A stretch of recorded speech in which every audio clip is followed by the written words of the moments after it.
নোয়াখালীর সুবর্ণচর উপজেলার হারিস চৌধুরী বাজার থেকে পণ্ডিতের হাট ভাঙা সড়ক মেরামত করলেন স্বেচ্ছাসেবী নবপ্রত্যয় যুব সংগঠন ও এলাকার যুবকরা। উপজেলার চরজুবিলি ইউনিয়নের সড়কগুলোর মধ্যে ব্যস্ততম সড়ক হচ্ছে হারিস চৌধুরী বাজার থেকে হাবিবুল্লাহ মিয়ার হাট সড়ক, যা প্রতিদিনই ছোট বড় যানবাহন চলাচল করে আসছে।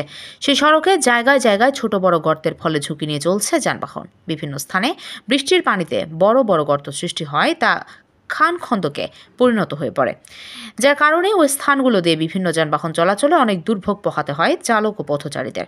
স্থানীয়রা জানান, এই সড়কটি দিয়ে প্রতিদিন শত শত ছোট বড় অনেক যানবাহন চলাচল করে থাকে। সড়কটি খানাখন্দকে পরিণত হয়, অনেক যানবাহন দুর্ঘটনা ঘটার উপক্রম হয়ে পড়ে, এমনকি কয়েকটি ছোট বড় দুর্ঘটনা ঘটছে এই সড়কে। দীর্ঘদিন ধরে সড়কটির এমন বেহাল দশা দেখেও কর্তৃপক্ষের নজরে না আসায় 10 আগস্ট শনিবার সকালে নবপ্রত্যয় যুব সংগঠন ও এলাকার যুবকরা রাস্তাটি মেরামত করার উদ্যোগ নেন।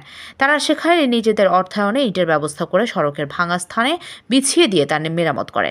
এতে স্থান দিয়ে যানবাহন চলাচল করতে দিয়ে চালক ও পথচারীদের নিত্যদিনের দুর্ভোগ অনেকটা লাঘব হয়েছে।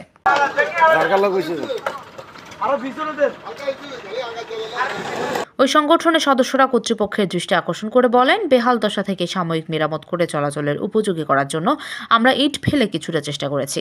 জেলা সড়ক বিভাগের দৃষ্টি আকর্ষণ করার জন্যই মূলত আমাদের এই উদ্যোগ।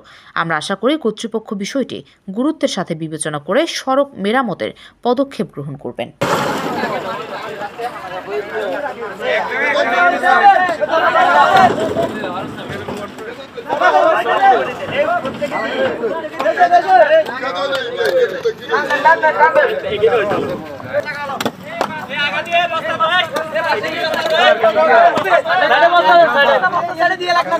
নোয়াখালীর প্রতিনিধি হাসান হাবিবের পাঠানো তথ্যচিত্রে PIB ৭১ টিভি।